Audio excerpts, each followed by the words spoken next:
교수님은 이제 계속 이제 체험이 정말 중요하다라는 말씀을 하시는데요. 네. 이건 뭐 니체도 그렇게 얘기를 한 거죠. 예. 근데 이 체험이라는 게 사실 우리 세상이 좀 불확실하잖아요. 근데 네. 그게 왜 그렇게 중요합니까? 잘 알면서 뭐 질문하고 그래요. 아, 몰라요. 네. 저한테 굉장히 영향을 많이 준 많은 철학자들, 사상가들이 있는데 그 중에 돌아가신 신영복 교수님이 굉장히 많은 영향을 줬거든요. 그분이 말씀 주신 것 중에 이런 말이 있어요. 여러분, 머리는 한 개죠. 머리. 손가락은 몇 개입니까?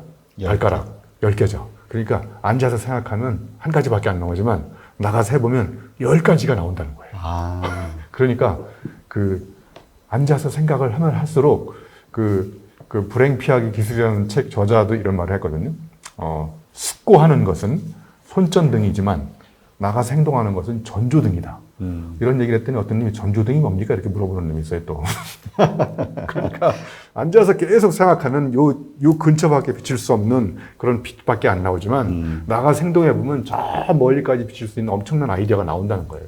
그리고 잘 아시겠지만 내가 직접 해보지 않은 것 가지고 나는 확신에 차고 나의 신념을 가지고 다른 사람을 설득할 수 없거든요. 그러니까 앉아서 생각하면 머리로 이해는 가지만 나가서 행동하지 않으면 체험적으로 느낄 수가 없어요. 그러니까 이 느낌이라는 것이 나한테 축적이 되려면 나가서 해봐야 돼요. 근데 이 느낌을 언어화시킬 수 없고 말로 설명할 수 없거든요. 근데 그런 감각적 느낌을 많이 갖고 있는 사람들의 굉장히 중요한 공통점은 전부 다 나가서 행동해 본 거예요. 해본 거예요. 그래서 예를 들면 내가 2012년도에 사하라 가서 마라톤을 뛰어봤거든요. 대한민국에 딱 두 가지 부류의 사람이 있어요. 사하라에서 마라톤을 안 뛰어본 이 임 대표하고 비슷한 이런 사람하고 나같이 사하라에서 마라톤을 뛰다가 죽을 뻔한 체험을 한 사람하고. 그러면 안 갔다 온 사람은 갔다 온 사람의 이야기를 자세를 낮추고 들어야 돼요. 기분이 나쁘면 다시 갔다 오면 되는 거거든요. 그러니까 저는 이 통찰력, 지혜 이런 것도 다 체험에서 나온다고 생각해요. 그래서 아리스토텔레스는 실천적 지혜, 영어로 practical wisdom이라는 단어를 그 사람은 프로네시스 이런 말을 만들어냈어요. 그러니까 이 지혜라는 것이 결국은 그냥 앉아서 나오는 게 아니라 직접 자기가 해보지 않으면 그게 남을 울림을 줄 수 있는 그런 지혜는 나올 수 없다는 거예요. 근데 어쨌건 사실 뭐든 시작한다는 데는 용기가 필요하잖아요. 왜냐면 움직여야 되니까. 근데 거기에는 실패에 대한 두려움도 있는 거고. 두려움도 예. 또 앞날에 대한 그 막연한 불안감도 있고요. 근데 그렇게 시작을 그래도 좀 이렇게 쉽게 할 수 있는 뭔가 노하우 같은 게 있다면 뭐가 있을까요?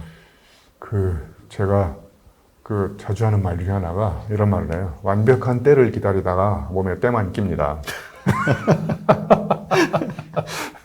그러니까 왜 시작을 못 하냐면요. 단 한 가지 이유 때문에 그런 거예요. 시작하지 않기 때문에. 시작하는 방법을 너무나 오랫동안 연구하고 있어요. 그 시작하는 방법에 관한 책도 그만 보시고 시작하는 유일한 방법은 시작하는 겁니다. 시작하는 데는 제발 좀 마음을 너무 먹고 있어요. 마음을 너무 많이 먹으니까 이제 마음의 다이어트가 필요해요. 그래서 두렵고 그 다음에 위험하지만 니체도 이런 얘기를 했거든요. 모든 시작은 위험하다. 근데 시작하지 않고 되는 건 아무것도 없다는 거예요. 그래서 저는 이제 시작하는 방법은 너무 앉아서 계산하고 생각하고 시작할 수 없습니다. 그러니까 운동을 하기로 결심했는데 비가 오네. 비가 나를 보호하사 내일부터 해야지. 이렇게 했는데 또 그 전날 다음날 할 때니 또 회식을 해가 속이 안 좋아. 그럼 컨디션 회복하고 내일부터 해야지. 그냥 내일 김수철 노래를 계속 부르다가 이제 때를 놓치고 이제 몸에 때만 끼고 그래서 시작하는 방법은 두렵고 사실은 불안하고 그렇지만 사실은 시작해보면 내가 앉아서 두렵다고 생각했던 것들이 그 두려움이 싹 거쳐요. 내가 보기에는. 그러니까 나는 이 세상에 두려운 대상은 없다고 생각해요. 다만 내가 두렵다고 생각하기 때문에 그런 거예요. 그러면 두렵지만 일단 움직이면 그 두려움의 크기는 작아지거나 사라지나요? 사라지기도 하고 쓸데없는 걱정이 있다는 것도 들기도 하고. 네. 그렇군요. 그런데 이 책에서 보면은 왜 과거를 부정해라 이런 말이 있거든요. 이게 무슨 의미입니까? 과거를 부정해라. 내가 보기엔 이제 그걸 두 가지로 해석할 수 있는데요. 말 그대로 이제 내가 살아온 삶을 예를 들면 과거에 집착하는 사람들 있잖아요. 제가 예전에 한때 평택 송탄에서 유흥가에서 밤무대에서 놀았거든요. 나는 부정하고 싶거든요, 그거를. 증인들이 너무 많은 거 아니에요? 그런데 과거를 정말 액면 그대로 부정할 수 없는 또 사실은 뭐냐면요. 시인 중에 이문재 시인이라고 있어요. 이문재 시인이 그 시 제목이 뭔지는 모르겠는데 이런 얘기를 했어요. 옛날은 가는 것이 아니라 자꾸 나한테 다가오는 것이다.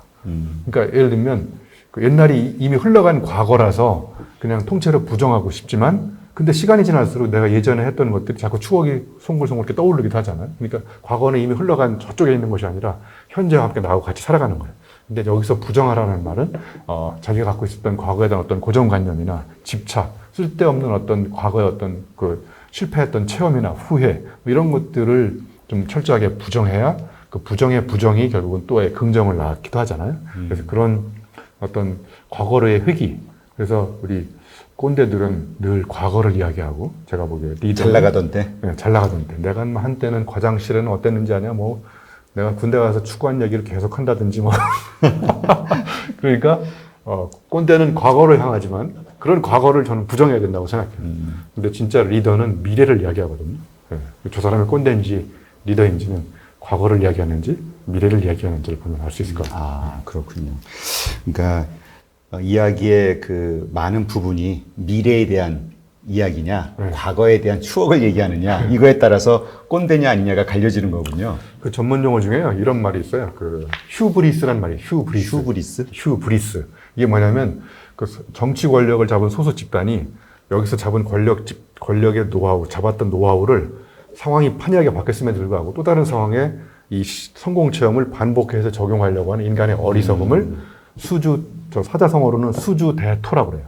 여기 토가 이제 토끼거든요. 그러니까 토끼가 전속력으로 달려가 나무 밑에 가서 부딪혀 죽어요.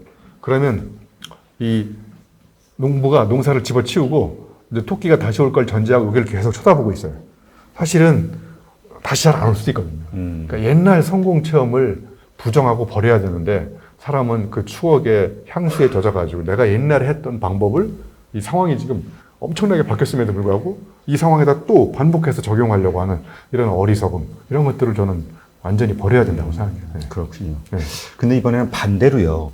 왜 사람은 과거를 보면 또 민망한 기억들도 있잖아요. 네. 자기의 그 모자람 혹은 뭐 경험 부족이 됐든 능력 부족이 됐든 아니면 뭐 실수가 됐든 그런 것들을 생각하면 막 부끄럽고 막 자기 자존감이 좀 떨어지기도 하고요. 네. 이런 경우는 어떻게 해야 됩니까? 그게 문득문득 떠오르면? 그렇죠. 저도 예를 들면 지금까지 책을 한 80여 권 쓰거나 번역했는데 처음 95년도에 쓴 책이거든요. 지금 보면 정말 다 표절이에요. 그때. 쪽팔리고 빨리 폐기하고 싶지만 그런 거의 표절에 가까운 책을 쓰면서 이제 표절 전문가가 됐거든요. 그러니까 그런 과거에 허접했던 경험도 돌이켜보면 다 그게 내가 보기에는 어딘가에 다 도움이 될 수가 있어요. 그래서 그렇게 남의 걸 주워다가 표절할 때 걸렸을 때 안 걸리게 표절하는 방법 이런 것들을 또 연구할 수가 있거든요.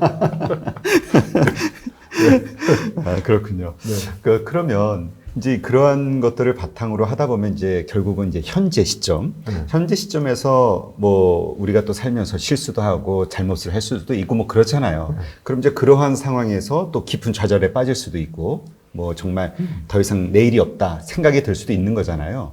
이럴 경우에 어떻게 새 힘을 얻어야 됩니까?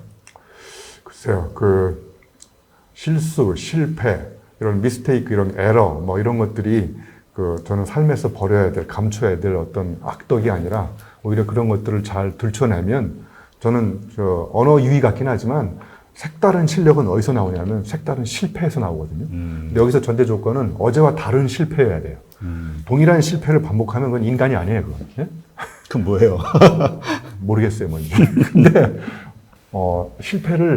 다른 실패를 반복하면 여기서 사람은 엄청난 깨달음을 얻을 수 있다고 생각해요. 그런데 이제 기업에서는 실패 자체를 잘못하면 실패를 하면 그냥 어디 감봉 조치하고 해고 조치를 해버리기 때문에 실패를 안 하는 거거든요. 실패가 없는 인생은 무슨 이야기냐면 거꾸로 얘기하면 도전을 하지 않았다는 거예요. 도전이 없는 인생은 실패가 없는 인생인 거죠. 네. 근데 제 인생에도 여러 번 도전해보고 저도 실패도 해보고 그랬지만 사실은 나를 성장시켰던 굉장히 중요한 원동력은 그런 실패 체험이 이렇게 하면 실패를 하는구나. 그럼 이전과 다르게 해야 되겠다라는 각성을 주는 것도 나는 실패라고 생각하고 제가 이렇게 책을 쓸 수 있는 그나마 실력도 색다른 실패를 책을 쓰면서 사실은 책을 쓰면서도 원래 A라고 써야 되는데 쓰다 보면 전혀 다른 방향으로 가고 있거든요. 그러면 사실 과감하게 A를 버리고 B를 또 갈 수 있는 방법도 있는 거고요. 그래서 돌이켜보건대 그런 실패했던 억울했던 또는 어떤 비참했던 체험들이 그런 게 이렇게 또 색다른 실력으로 돌이켜보니까 쌓였던 것 같습니다. 네. 네. 우리가 이제 실패를 했을 때 대처하는 자세가 있잖아요. 하나는 뭐, 그 부정하고 싶은 거죠. 핑계. 난 이런 것 때문에, 난 정말 괜찮았는데, 이런 일 때문에 이건 내 탓이 아니야. 뭐 이런 식의. 그러니까 우리가 실패를 한 사람들 가운데서도 나중에 성공할 사람과 계속 실패를 할 사람을 이렇게 뭐 알아낼 수 있다. 뭐 이런 얘기가 있잖아요. 이 변명하고 싶은, 근데 자존심이 됐든 아니면 부끄러움이 됐든 변명하고 싶은 게 저절로 나오잖아요. 이런 심리를 어떻게 저희가 이걸 컨트롤 해야 되나요?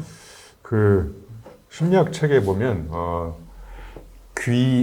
저 정확히는 모르겠는데 이렇게 이제 내가 어떤 실패를 했어요. 그러면 나는 무엇을 탓하냐면 나 스스로를 잘못하고 질책하기보다는 나를 둘러싼 환경이나 상황을 탓하는 거예요. 그렇죠. 상황이 안 좋아가지고 내가 실패한 거야. 근데 다른 사람이 실패한 걸 봤을 때는 뭐라고 비난하냐면 너는 네 성격, 너의 어떤 무능함 때문에 실패한 거야. 그러니까 다른 사람이 실패했을 때는 그 사람의 성격을 논의하고 내가 실패했을 때는 내가 잘못한 게 아니라 상황 때문에 잘못했다고 생각하는 거죠. 근데 이게 굉장히 잘못된 생각일 수도 있거든요. 나는 모든 실패든 어떤 잘못됨은 원천적으로 일단 그게 뭐 옳든 그르든 간에 나로부터 비롯됐다라고 생각해 보는 거예요. 내 생각이 옳지 않을 수도 있다. 그런데 거기에 더불어서 상황이 또 어쩔 수 없는 그런 변수가 작용해가지고 내가 또 실패할 수도 있잖아요. 근데 문제는 이제 나는 문제 없고 나를 둘러싼 환경 때문에 내가 이 모양이 꼴이 된 거야. 이렇게 생각하면 나는 발전이 없다고 생각해요. 네. 그렇군요. 네. 그 견딤의 크기가 쓰임의 크기를 결정한다라는 말이 이제 니체의 그 책에 나오던데요. 이 의미는 어떤 겁니까? 네, 그게 사실은 원래 제 기억에 정우승 시인께서 어디선가 시에서 쓰신 거를 제가 인용한 것 같긴 한데, 견딤의 크기가 쓰임의 크기를 결정한다. 그러니까 예를 들면 이 철강 중에요, 백년강이라고 있어요. 백년강. 100번 두드려 단련시켜가지고 강한 철이 나온다는 거예요. 그러니까 이 출판사 중에 모루 출판사라고 있어요. 모루가 뭔지 알아요? 모루 이렇게 철 같은 대장장이들이 도끼나 이런 칼을 놓고 막 두드릴 때 이게 두드리는 걸 받치는 게 모루거든요. 네. 그러면 이제 백년강도 한두 번에 두드려 맞아가지고 나오는 것이 아니라 무수히 두드려 맞고 튀어나오거든요. 그러니까 이 뭔가 강인함, 그 다음에 어떤 세상을 이끌어갈 수 있는 어떤 그릇의 크기, 그 다음에 어떤 해안과 통찰력의 어떤 수준과 깊이, 이런 것들도 다 어디서 나오냐면 악조건 속에서 내가 얼마나 버티고 견디는지. 그래서 그 견딤의 길이, 견딤의 어떤 강도, 이런 것들이 결국은 그 사람을 그거의 크기만큼 그 쓰임의 크기를 저는 결정한다고 생각해요. 그러니까 예를 들면 운동을 할 때도 이 볼펜을 가지고 이렇게 계속 운동하면 이거 뭐 가력이 안 생기잖아요. 언제 내 여기에 근육이 생기냐면 이 근육이 괜찮잖아요. 네. 근육이 내가 들을 수 있는 힘보다 조금 더 그 목표보다는 조금 더 무거울 때, 이 손이 떨릴 때, 이걸 견디면 10번 했잖아요. 이 아령 운동을. 내가 한 번만 더 해야 되겠다. 언제 근육이 생기냐면 10번째 생기기도 하지만 한 번 더 할 때, 한 번 더 견뎌서 올릴 때, 이때 근육이 찢어지면서 상처가 생기는 거예요. 그럼 상처가 아물면서 근육이 생기는. 그러니까 내가 힘든 상황 속에서 얼마나 견뎠는지, 그 견딤의 길이, 이것이 여러분이 앞으로 세상에서 쓰일 수 있는, 쓰임 받을 수 있는 그런 어떤 길이를 결정한다. 그런 말인 것 같아요. 네, 그렇군요. 그러면 우리가 그렇게 힘든 상황에서 그러니까 뭔가 다시 시작해야 되는데 뭐 부정적인 어떤 그런 생각이나 주변의 어떤 그 압력 혹은 뭐 그 분위기 이런 것들 때문에 힘 빠지는 경우도 있잖아요. 그러다 보면 더 이게 부정적이 돼가기도 하고 힘을 더 잃기도 하고 이러한 부정적인 상황이 점점 깊어지는 것을 어떻게 차단하면서 그 뭔가 긍정적으로 바뀔 수 있을까요? 생각에 꼬리를 물다 보면 그렇죠. 자꾸 커지잖아요. 자꾸 커지고 그 부정적인 생각이 쉽게 떨어지지 않고 근데 그게 꼬리에 꼬리를 물고 계속 튀어나가거든요. 네. 뭐 가장 좋은 방법은요. 앉아서 계속 생각하지 말고요. 저도 진짜 경험해 봤거든요. 바깥으로 튀어나가서 이제 자연을 보고 이렇게 하늘도 보고 그러면 놀랍게도 그 부정적인 생각들이 이렇게 말끔하게 지워질 수도 있어요. 그러니까 이 생각이 안 좋게 돌아가는 가장 중요한 이유 중에 하나가 뭐냐면 앉아서 생각하기 때문에 그런 거예요. 그러니까 몸으로 움직이지 않을 때 사람의 생각은 자꾸 부정적으로 빠지기 시작해요. 한번 보세요. 제가 생각이 굉장히 복잡했는데 러닝머신 위에 30분 달렸는데 땀이 나면서 머릿속에 복잡했던 생각이 흔적이 없어져 버렸어요. 내가 언제 그런 생각을 했지?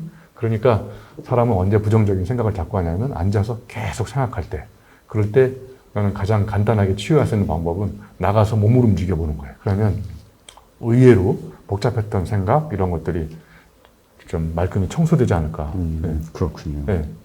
그러면 이제 우리가 지금 뭐 현실이 어떻든 간에 내일은 더 커질 수 있다, 더 성장할 수 있다라는 생각으로 뭔가 살아간다면 뭔가 더 깊이 파고들어야 된다 이런 얘기를 하셨는데 이 어떤 의미입니까?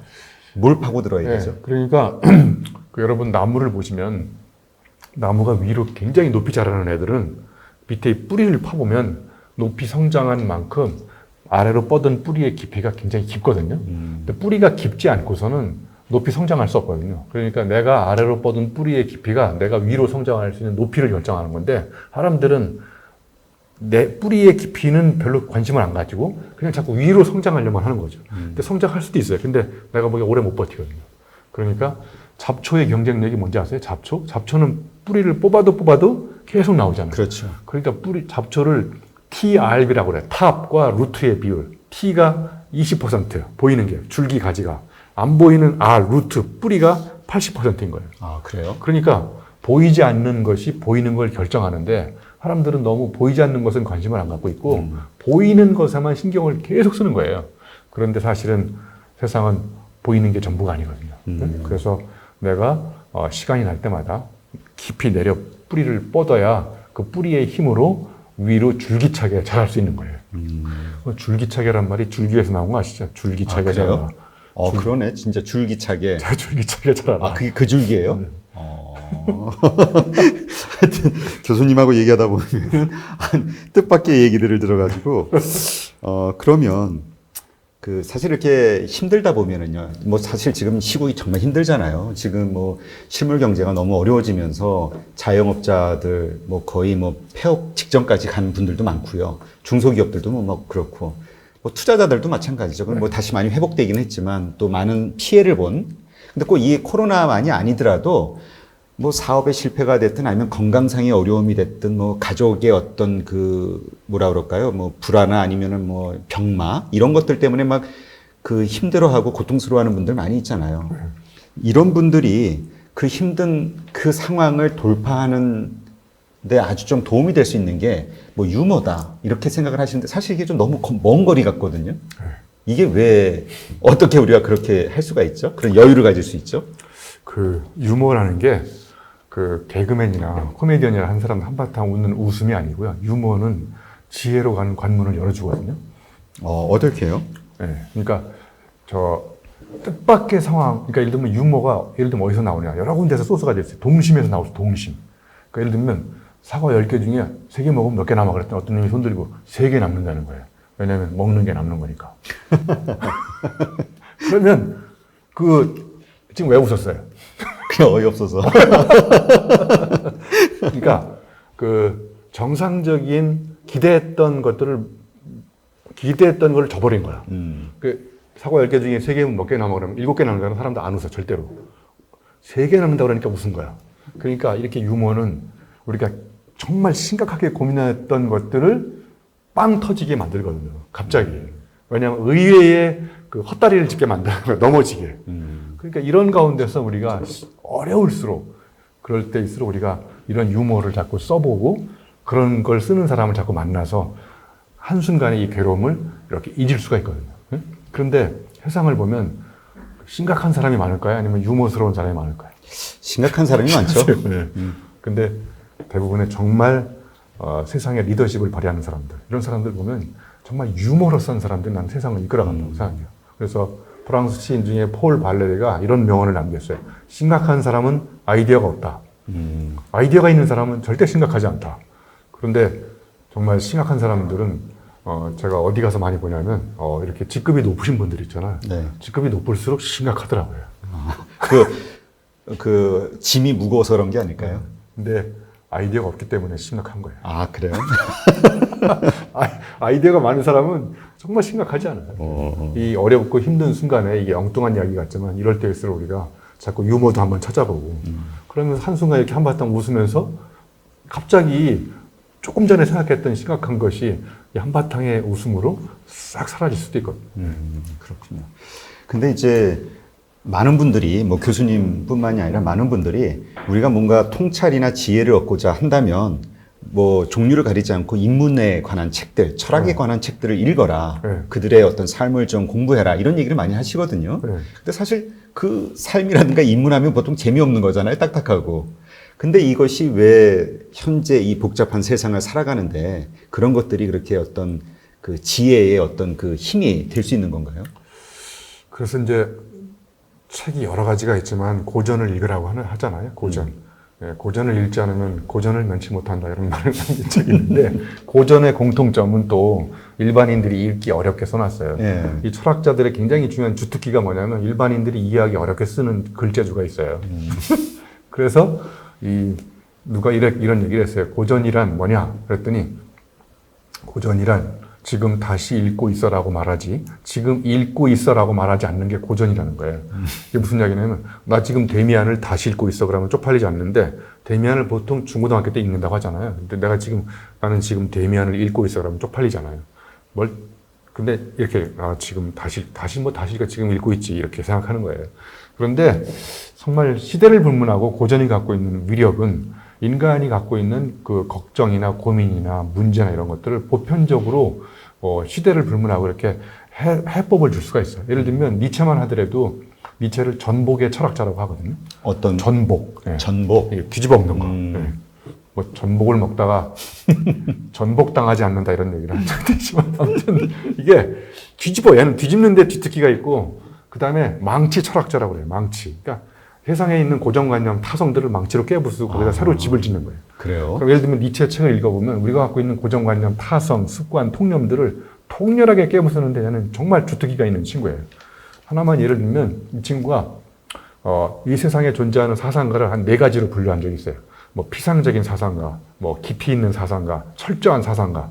이 사람들 말 그대로 피상적인 사상가는 그냥 겉만 보는 사람들이고 깊이 있는 사상가는 깊이 파고드는 거고 그 다음에 철저한 사상가는 아주 근본 자체를 뿌리까지 파고들어가는 사람인데 이 니체가 마지막에 이야기한 사상가가 누구냐면 지하의 사상가라는 얘기가 있어요. 지하의 사상가. 그래서 이 지하의 사상가는 위에 3명의 사상가 자체를 완전히 뒤집어 엎어가지고 이 근본 가정을 없애버리는 거예요. 우리가 옳다라고 생각하는 신념체계나 뿌리, 근본 자체를 완전히 없애버려. 거기다 새로 집을 짓는 거예요. 그러니까 예를 들면 비즈니스 하시는 분들도 다이슨이 만든 날개 없는 선풍기 아시잖아요. 예. 모든 그 선풍기가 나오기 전에 사람들은 뭐라고 그랬냐면 모든 선풍기에는 뭐가 있다고 그랬어요. 날개가 있다. 그러니까 있다라는 어썸프션, 가정을 없애지 않는 상태에서 혁신적인 선풍기를 계속 만들어 봐야 모터 힘을 조절하고 뭐 45도로 자빠져 있는 선풍기, 뭐 똑바로 서 있는 선풍기, 뭐 이런 선풍기가 계속 나오지만 세상을 뒤집어 엎는 선풍기는 안 나왔거든요. 그러면 이제 니체의 철학을 따라가면 가정을 없애버리는 거야. 선풍기에는 꼭 날개가 있어야 될까? 그래서 날개 없는 선풍기가 나온 거예요. 그러면 이 난국을 돌파하는 우리의 비즈니스의 해안도 뭐뭐에는 뭐뭐가 있다. 그러면 식당에 가면 뭐가 있어요? 메뉴가 있다. 그럼 메뉴를 없애버리는 거예요. 메뉴 없는 식당. 그러면 메뉴가 없으면 어떻게 하지? 그날 주방장이 기분에 따라서 만들어주는 거야. 뭐 주문할 필요가 없어요. 오늘은 날씨가 멜로 관리하니까 뭐 냉면이나 하나 만들자 뭐 이렇게 한다든지. 임 대표도 집에 가면 누가 있어요? 집에 가면 집사람이 있죠. 또 아픈 데를 찔르시고. 예를 들면 뭐 결혼한 사람들 보면 집에 가면 집사람이 있잖아요. 네. 집사람이 있다. 이걸 없애버리는 거야. 그러면 집사람 없는 집 이런 새로운 컨셉의 집이 나오는 거죠. 그러니까 네. 나는 이런 통찰을 고전 이런 인문학 책에서 왜냐하면 인문학이라는 게 사람의 얼룩과 무늬의 학문이거든요. 그걸 읽다 보면 사람이 언제 아픈지 그리고 CEO들이 특히 인문학을 많이 읽어야 되는 여러 가지 이유를 강조하지만 사람을 대상으로 우리가 장사를 하는 거니까 사람이 아픔을 읽어낼 수 있는 해안과 통찰력은 저는 인문학적 힘에서 나온다고 생각해요. 그렇군요. 네, 이게 니체 하면은 그냥 뭐 신은 죽었다 뭐 이 정도의 뭔가 어렵고 그리고 상당히 거리감 있는 그런 이름이었는데 오늘 교수님하고 말씀을 나누면서 정말 그 동시대에서 정말 뭔가를 정말 혁신적이려고 노력했던 철학자였구나. 그리고 이분의 생각이나 말이 현재 우리 어려운 세상을 사는 사람들에게도 상당한 지혜의 어떤 근원이 될 수 있겠구나. 이런 생각이 드네요. 네, 제가 니체를 세계 최초로 한자로 쓴 사람이에요. 한자로. 한자로? 영어로 해야 되죠, 이거? 니체는 니자가 비구니 니자예요. 니. 그 공자의 자도 중니였었거든요. 중니. 그 니. 그다음에 몸체자를 써 니체. 세계 최초로 제가 한자를 니체로 썼거든요. 그래서 니자가 비구니 마음을 비우다라는 뜻도 있고 멈추다라는 뜻도 있고요. 그다음에 이렇게 내 생각을 이렇게 헤아려 보고 욕망을 버리는 이런 것도 있어요. 그러니까 내 신체가 담고 있는 욕망들이 쓸데없는 방향으로 흘러가지 않게 니체가 그 신체 이런 걸 굉장히 강조하면서 그 이성 이런 것보다는 내 몸이 갖고 있는 신체가 욕망하는 어떤 그 디오니시스적 욕망이라고 하잖아요.